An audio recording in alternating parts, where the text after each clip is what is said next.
Stop waiting for the storm to pass. Sa isang autism family, we don't just survive the rain, we learn how to dance in it. Sa paningin ng iba, puro extra ang buhay natin. Extra planning, extra patience, at extra advocacy.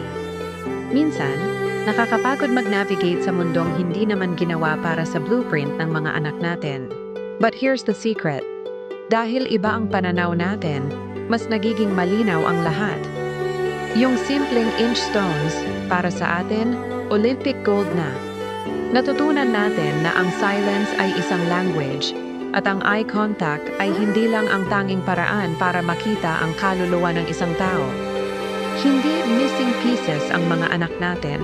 Sila ang masterminds ng isang kakaibang puzzle.